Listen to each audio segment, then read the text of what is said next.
गए हैं फिरोज़ अजीज़, deputy CEO Anand Rathi private wealth.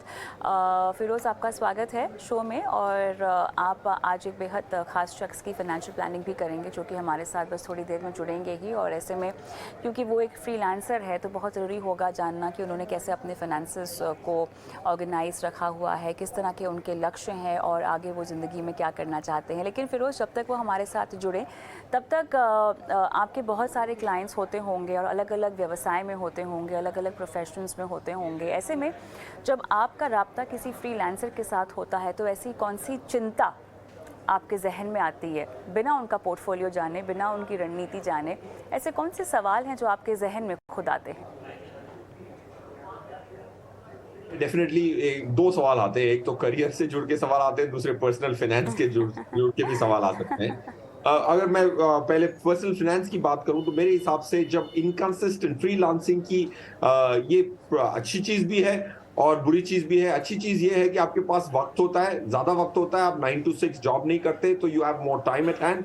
But जो इनकंसिस्टेंसी होती है, एक जो अनसर्टेनिटी होती है कि मेरे अगले महीने की कमाई कहां से आने वाली है, उसकी जो अनसर्टेनिटी वजह से जो एंग्जाइटी आती है और उससे पर्सनल फाइनेंस के कैश फ्लोज पे जो प्रभाव पड़ सकता है वो काफी भारी हो सकता है।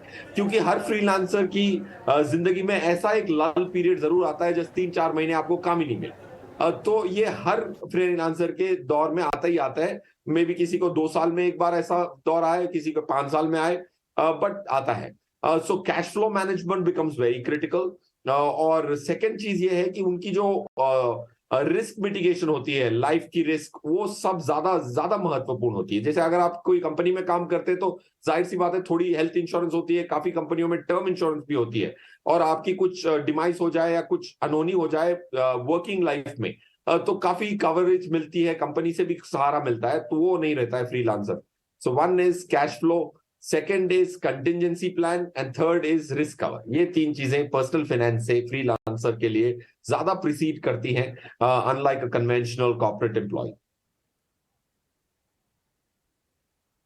फ्रीलांसर सिंगर हैं, ये दिल्ली से जुड़ गए हैं। और सचिन, बहुत बहुत धन्यवाद, आपने समय निकाला और फाइनेंशियल प्लानिंग करवाने के लिए हमारे शो को चुना। और फिरोज़ भी हमारे साथ मौजूद हैं जो आपकी फाइनेंशियल, और इनफैक्ट आपको तो मैं देख सकती हूँ सचिन, आप तो गिटार के साथ हमारे साथ में आज शिरकत किए हैं, तो बहुत बहुत धन्यवाद आपका। लेकिन मुझे आपके बारे में जानना है। आप सिंगर हैं वो तो मैं जानती हूँ, लेकिन कौन कौन है परिवार में? सबसे पहले तो आप सभी को हेलो जी।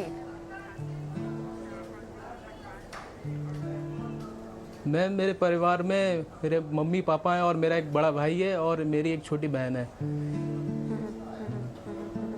चलिए, ये जो धीमे धीमे आप म्यूज़िक प्ले कर रहे हैं उससे वाकई एक समा जो है वो बन जाएगा बिल्कुल। और मेरे ख्याल से फाइनेंशियल प्लानिंग में फिरोज़ ये पहली बार होगा जब म्यूज़िक का तड़का भी आपको मिलेगा। मुझे बताइए सचिन, आपने किस तरह से अब तक अपने फाइनेंसेस को संभाला है? आप किस तरह से आपकी कमाई होती है और क्या क्या आर्थिक लक्ष्य आपने अपने लिए निर्धारित कर रखे हैं जो शायद फिरोज़ को जानना ज़रूरी है?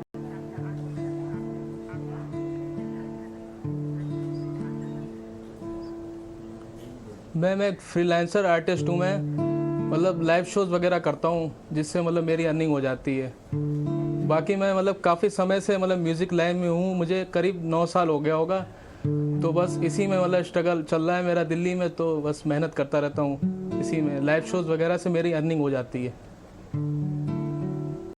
अच्छा, आप लिखते हैं और गाते हैं, दोनों हैं क्या? म्यूज़िक भी देते हैं? जी मैं म्यूज़िक बनाता हूँ और मैं मतलब गाता भी हूँ, थोड़ा बहुत लिखता भी हूँ। मतलब लिखना सीख रहा हूँ, हल्के हल्के लिखने भी लगूंगा आगे जाके। बस ये, वैसे तो मैं गाने गाता हूँ और मतलब म्यूज़िक बनाता हूँ।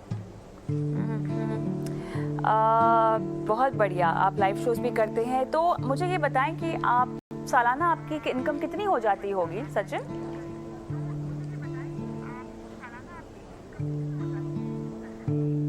मैम वैसे तो 20 से 25 हज़ार मेरी मतलब अर्निंग हो जाती है लाइव शोज़ में।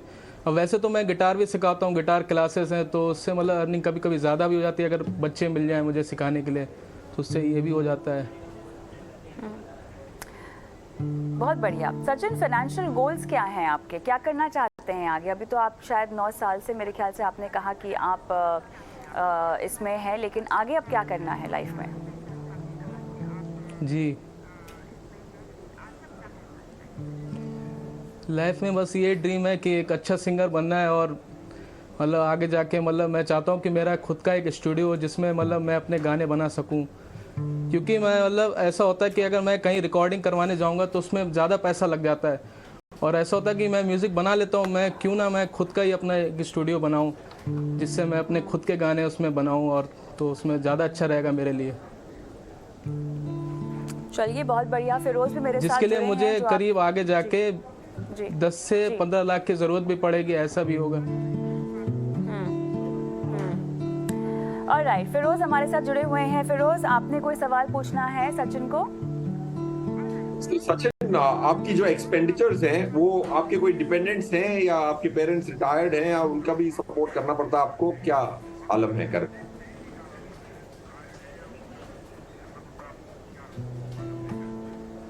सर मतलब मैं तो मतलब वैसे तो अभी मुझे समय ज़्यादा नहीं हुआ, दिल्ली में आए हुए 2 साल हुए हैं, तो मतलब मैं लाइव शोज़ कर रहा हूँ, तो उसमें करीब 1-2 साल से मैं कर रहा हूँ स्टार्टिंग। मतलब वैसे तो अपने मतलब जो अर्निंग हो रही है उसी में से मतलब मैं अपना खर्चा चला रहा हूँ, बाकी मेरा जो पैसा बच जाता है वो मैं जमा कर लेता हूँ अपने घर में ही बैंक बना रखी मैंने। चलिए, ओके फिरोज़, अब इनकी फाइनेंशियल प्लानिंग की शुरुआत करते हैं। बताएं कैसे और पहला कदम क्या रखें Sachin? Firoz. I think, of course, Sachin का passion for music is very evident Sachin. तो अगर कोई भी करियर परसू किया जाए विद एक्सट्रीम पैशन, तो जाहिर सी बात है कि वक्त लगता है, बट सक्सेस की प्रोबेबिलिटीज काफी ज्यादा होती हैं। Congratulation for that kind of passion, point one. Point two, आपकी जो टोटल 25,000 की कमाई है, लेट्स एज्यूम पर मंथ, भले ही कंसिस्टेंटली ना आए तो पूरे साल में आपके 3-4 लाख रुपए आप कमा लेते हैं। अगर आप एसआईपी करें तो पहला गोल अगर हम देखें आपका, कि आपको स्टूडियो बनाना है ताकि आपको किसी और के स्टूडियो में खर्चा करके अपने गानों को कंपोज करने की जरूरत ना पड़े, और आप अपने स्टूडियो में कंपोज कर पाए। 10 से 12 लाख 15 लाख कह रहे हैं आप, तो उसके लिए आपको 9,500 रुपए की एसआईपी चाहिए होगी। एसआईपी है सिस्टमैटिक इन्वेस्टमेंट प्लान, जिसमें आप मंथली इन्वेस्ट कर सकते हैं, और उसमें अगर 12% की रिटर्न आती है आपकी 5-7 साल तक, तो आपके 12-15 लाख रुपए इकट्ठे हो जाएंगे। जाहिर सी बात है, 25,000 रुपए में से 9,500 निकालना is almost 40% of your total earning. ये शायद मुमकिन ना हो, तो उसमें भी एसआईपी में सुविधा है। एक सुविधा उसको कहते हैं कि स्टेप अप। भले आज आप 7,000 से स्टार्ट करें, फिर बढ़ाएं, अगले साल 10% बढ़ा दें, फिर उसके बाद और 10% बढ़ा दें, उसको कहते हैं step up SIP. So point one, आपको इक्विटी का सहारा लेना पड़ेगा क्योंकि आपके गोल्स काफी स्टीप है। सेकंड, आप यंग हैं तो सिस्टमैटिक इन्वेस्टमेंट प्लान इक्विटी में आप जरूर कर सकते हैं। थर्ड, आप आज इतना खर्चा ना कर पाए, इतनी सेविंग ना कर पाए, तो इसीलिए 7,000 से स्टार्ट करें और 9-10 हजार का टारगेट लेके चले। चौथा, आपको ये करना है कि आपकी जो एसआईपीज हैं, एसआईपी की सबसे अच्छी खासियत ये है कि अगर समझो कि इस मंथ आपके पास पैसे नहीं है किस्त देने के लिए, तो उस महीने अगर आप स्किप भी करते हैं तो कोई पेनल्टी नहीं लगती। अगर मैं इंश्योरेंस से तुलना करूं तो अगर आप एक भी स्किप कर देते हैं तो काफी बार वो पेड अप करनी पड़ती है, पॉलिसी में पेनल्टीज लग सकती हैं, उसका इंश्योरेंस निकल सकता है। तो बट एसआईपी में जो इक्विटी म्यूचुअल फंड की एसआईपी है, अगर समझो 3 महीने आपके पास काम इतना नहीं था और आपकी बचत नहीं हो पाई, तो डेबिट नहीं हुआ तो भी पेनल्टी नहीं लगेगी। ये खासियत है। तो कमिट करने में एसआईपी में मुझे घबराहट नहीं होती है, क्योंकि एक महीने में पैसे ना रहे बैंक अकाउंट में तो कोई हर्जा नहीं है। That's point 4। तो ऐसे आपको शुरुआत करनी चाहिए, एंड आई थिंक आप अपने 10 से 12 लाख रुपए इकट्ठे कर पाएंगे। और बाकी 2-3 पीसेस ऑफ एडवाइस हैं, but I will stop here, Kavita. बिल्कुल। सचिन, आपने सलाह सुनी, फिरोज़ ने जो आपको समझाया, बताइए क्या जानना चाहते हैं, क्या समझना चाहते हैं? सर ने बहुत अच्छे से समझाया, मैं समझ गया हूँ उनकी बात। वही मैं कह रहा था कि मुझे आगे जाके अगर मतलब अपने ड्रीम्स को पूरा करने के लिए मतलब आगे पैसे की ज़रूरत पड़ती है। अभी तो मैं अर्निंग कर रहा हूँ, वैसे तो अर्निंग मेरी बढ़ भी सकती है क्योंकि अभी उतने कॉन्टैक्ट है नहीं मेरे। आगे जब बनेंगे तो मतलब अर्निंग भी बढ़ जाएगी। तो सर ने ये पॉइंट बताया कि आगे मतलब वो बढ़ा भी सकते हैं अपने पैसे, तो काफ़ी समझ आया सर से।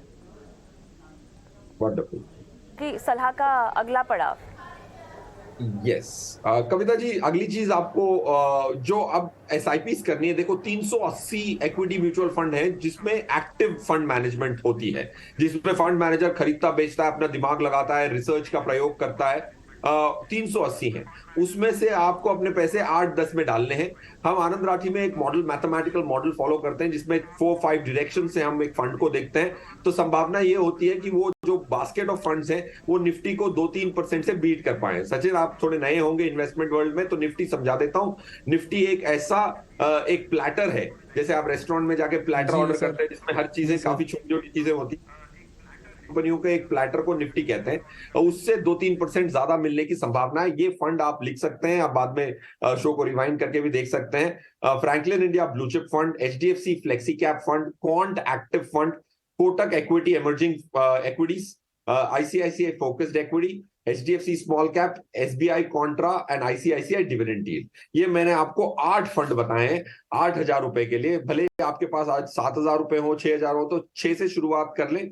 जैसे ही आई बढ़े तो 8 फंड तक आप जा सकते हैं। इन पूरे 8 को खरीदने पे आपके पोर्टफोलियो में 250 कंपनी के शेयर शामिल हो जाएंगे। तो उस 250 कंपनियों एक साथ ना तो उभरती हैं ना तो डूबती हैं, तो रिस्क मिटिगेट हो जाता है। तो इसीलिए इतने घबराने की बात नहीं होती। 5-7 साल में 12% की रिटर्न की उम्मीद करना वाजबी होगा और रीजनेबल भी होगा। और राइट, फिरोज आप बताना चाहेंगे किन फंड्स के साथ शुरुआत जी कर सर। सकते हैं सचिन? यस, जो मैंने रीड आउट किए Kavita ji, want me to read them out again? जी जी।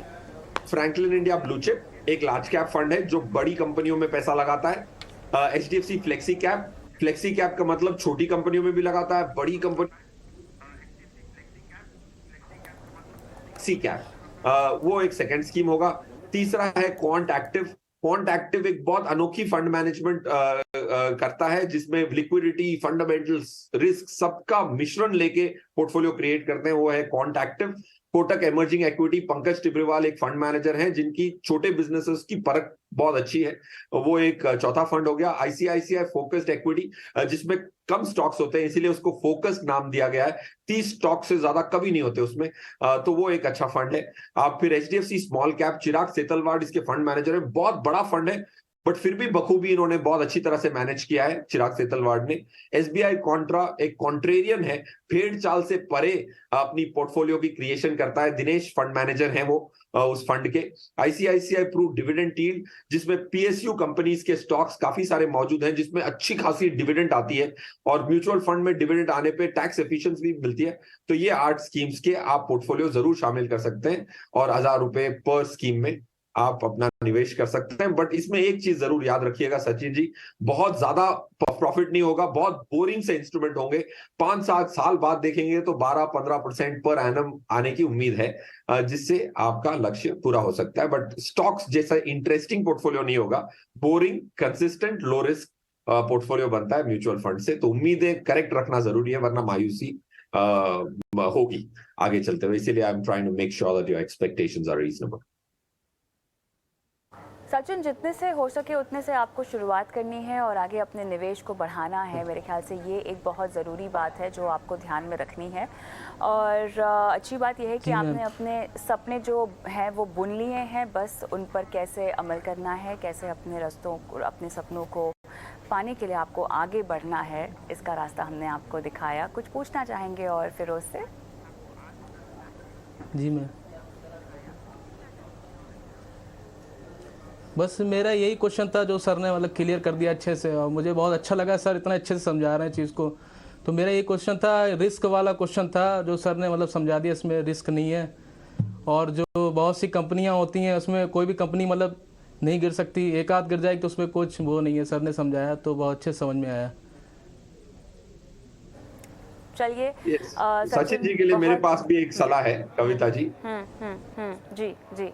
सचिन देखिए, कभी भी आप एक करियर चूज करते हैं, देखिए आज 26 इयर्स के हैं, 5-7 साल बाद आपको स्टूडियो खोलना है, आपकी शादी भी होगी, शायद डिपेंडेंट्स भी बढ़ेंगे।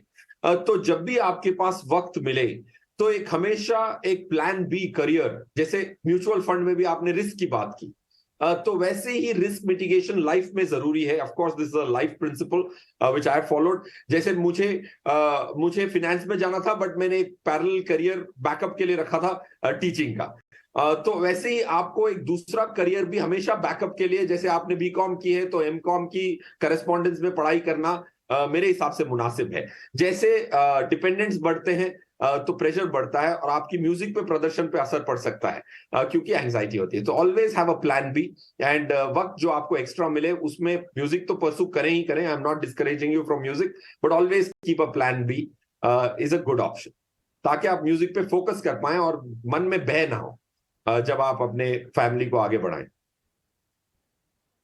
चलिए सचिन, उम्मीद करते हैं कि आपकी फाइनेंशियल प्लानिंग हमने अच्छी तरह से करवा दी हो, और क्योंकि आप हमारे साथ हैं और आप गिटार भी लेकर आए हैं, तो जाते जाते फिरोज़ के लिए, दर्शकों के लिए क्या प्ले करना चाहेंगे?